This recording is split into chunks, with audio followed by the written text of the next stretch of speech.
सो ये रेनी विलेज से बाहर निकलते ही हमने ले लिया लेफ़्ट और हम बढ़ गए माल देवता की तरफ। इससे अगर हम राइट चले जाते बाहर निकल के तो एयरपोर्ट की तरफ चले जाते हैं, महाराणा प्रताप चौक की तरफ। आगे शायद बारिश मिल सकती है, लेकिन अभी तो बारिश के चांसेस नहीं दिखाई दे रहे हैं। लेट्स सी, जब तक सेफ है आगे बढ़ते हैं। तो देखो वो जो रोड जा रही है वो द्वारा जा रही है, जिस पे हमने ब्लॉग बनाया था, उसका लिंक ऊपर डिस्क्रिप्शन में दे रहा हूँ। तो उस तरफ राइट टर्न ना लेते हुए माल देवता से हम स्ट्रेट आए हैं इधर से, तो वो ब्रिज नहीं लेना है, हमें आगे वाला ब्रिज लेना है जिसको लाल पुल बोलते हैं। वो रेड कलर का है, उसकी पहचान ये वाला रेड कलर का नहीं है, आई गेस कुछ ग्रेइश मेटेलिक कलर है। तो ये आ गया लाल पुल। ये इस पॉइंट से हम राइट हो जाएंगे।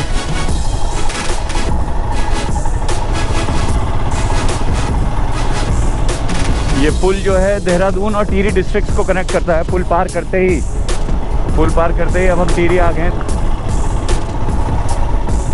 देहरादून इस नदी के दूसरी तरफ छूट गया है। काफ़ी पुराना स्विमिंग पूल है यहाँ पे, इस वक्त तो बंद है। काफ़ी सारे टूरिस्ट यहाँ आके अपना पार्टी वगैरह करते हैं।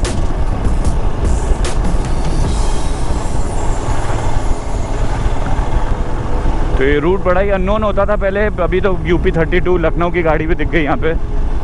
यहाँ लोकल्स को भी नहीं पता होता था, क्योंकि आगे कुछ ऐसा टूरिस्ट डेस्टिनेशन थी नहीं। बस ये था कि ये रास्ता आपको आगे ले जा करके धनौल्टी के पास कनेक्ट कर देता है। तो यहाँ से भी धनौल्टी, चंबा, टिहरी वगैरह जाया जा सकता है, लेकिन अब इसको एक मेन रूट की तरह डेवलप कर रहे हैं। साथ ही रास्ते में इतने सारे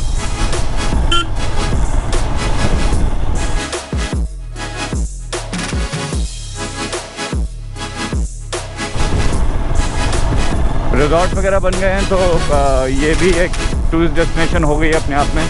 आगे जाके एक जगह आती है, उसको धौलागिरी बोलते हैं, क्योंकि वहाँ पे जो पत्थर हैं वो इस तरीके के हैं कि मून लाइट में वो वाइट कलर के चमकते हैं। और धौलागिरी वर्ड का यही मतलब बताया जाता है। गिरी माने पर्वत, और धौला शायद चाँद की रोशनी को बोलते हैं।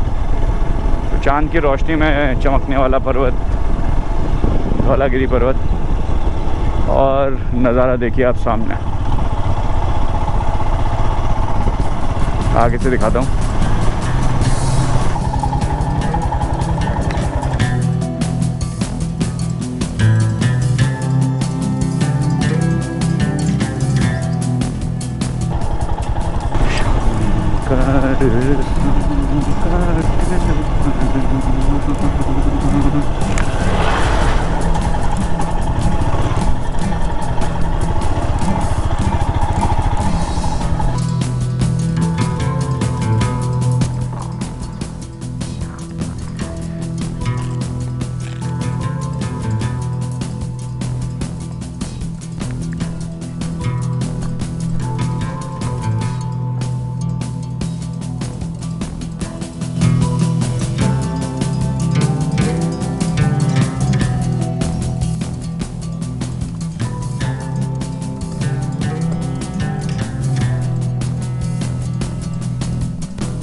और यहाँ से दूसरी पार वो द्वारा गांव दिखाई दे रहा है। वो जो पेड़ों का झुंड दिख रहा है उसके पास हम लोग लास्ट टाइम खड़े थे। उससे अगर हम आगे ऊपर चले आते तो वो मंदिर, और मंदिर से वो पीछे वो लाइट हाउस दिखाई दे रहा है, मैं जूम करके दिखाता हूँ आपको। ये यहाँ पे हम खड़े थे वीडियो में, और उस पॉइंट से होते हुए हमें उस लाइट हाउस पे जाना था। लाइट हाउस आपको दिख रहा होगा, वो छोटा सा ये।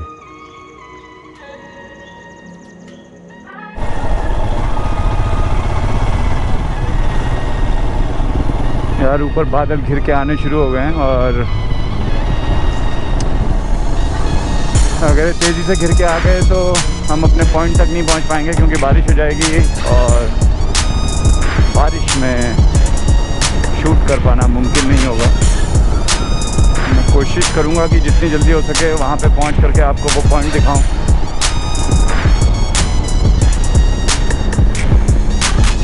तो अभी रिकॉर्डिंग को रोकता हूं और जल्दी जल्दी पहले उस पॉइंट पे पहुंचता हूं। वो रिकॉर्ड हो गया तो बाकी के जो नज़ारे हैं वो लौटते वक्त भी दिखाए जा सकते हैं।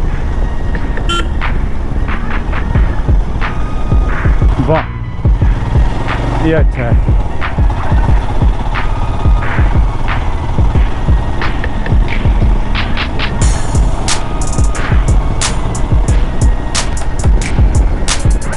बादल तो आ रहे हैं बहुत तेज़, और मुझे लग रहा है एडवेंचर होने वाला है।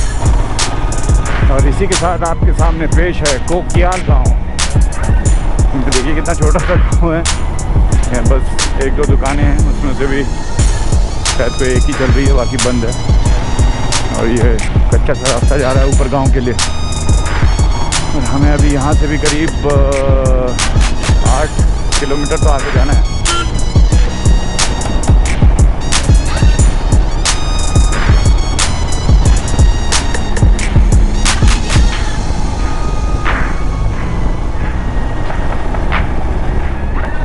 जंगल देखो यार, यहाँ पे कितना ज़बरदस्त घना है,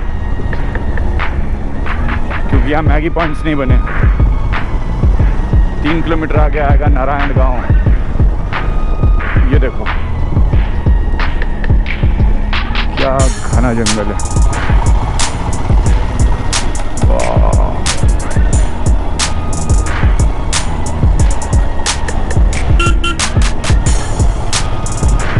तो गाइस धूप निकली हुई है इस पॉइंट पे अभी, और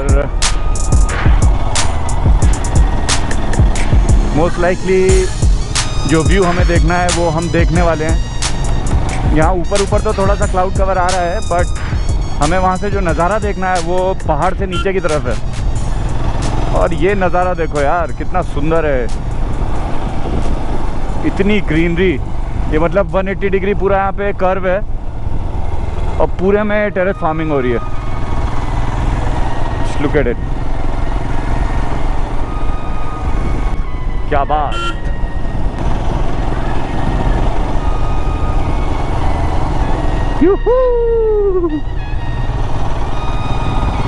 यही दिखाना था, देहरादून देखो यहाँ से।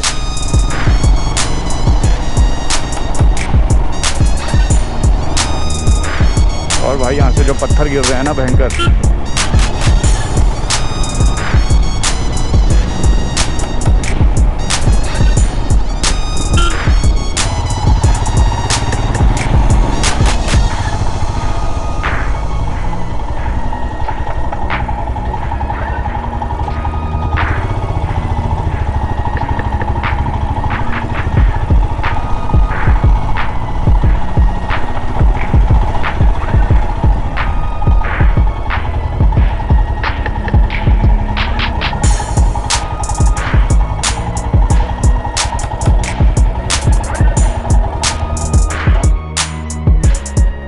पेश खिदमत है नज़ारा देहरादून।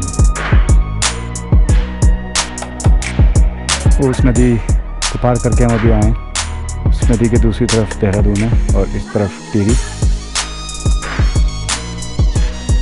सनसेट का टाइम हो रहा है। अगर सनराइज़ का टाइम होता तो सामने की तरफ रोशनी पड़ रही होती है और पूरा देहरादून साफ चमकता हुआ दिखता है। वो पूरा देहरादून शहर दिख रहा है। वो उस तरफ ऋषिकेश दिख रहा है, इस तरफ देहरादून, और उधर मसूरी है। जूम करते हैं थोड़ा।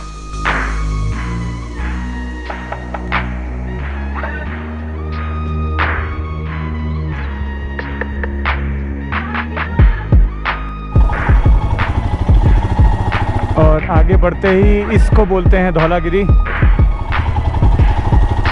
ये पालाग्रस्त इलाका है क्योंकि यहाँ पे सूरज की रोशनी कम पड़ती है।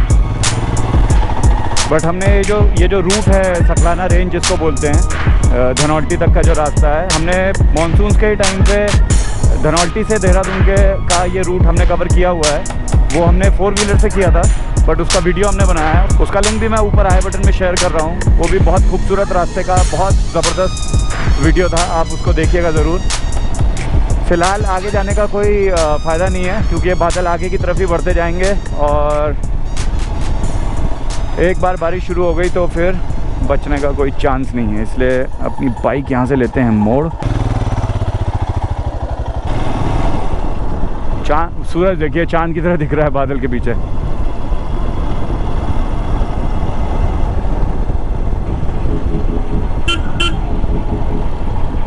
ये लो देहरादून देखो।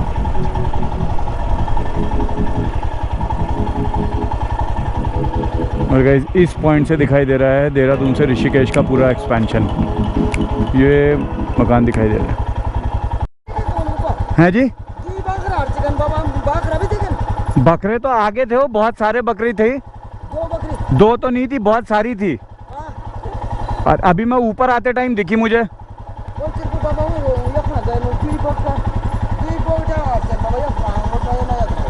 अच्छा,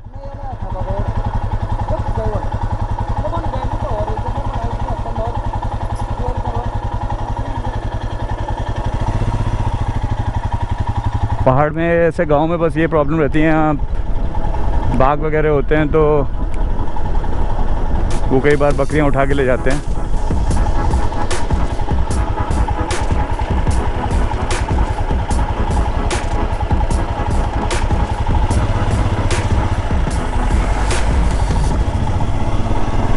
इस रास्ते की यही बात है कि 2 गाड़ियां अगर आमने सामने से आ जाएं और अगर वो स्पीड में हो तो थोड़ा रिस्की हो जाता है।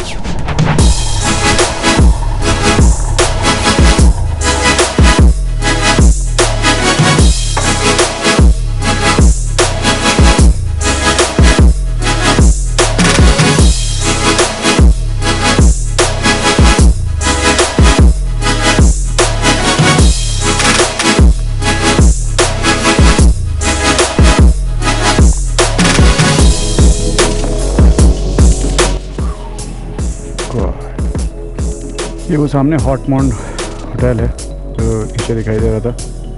इसके जो भी रूम्स वगैरह हैं वो काफ़ी नीचे जा कर के हैं और बीच से स्ट्रीम बहती है। It's nice beautiful place. ये गाँव का नज़ारा, सारी सड़कों से होते हुए हम अभी जाएंगे आगे से घूम के नीचे से देहरादून, उस पहाड़ के पीछे।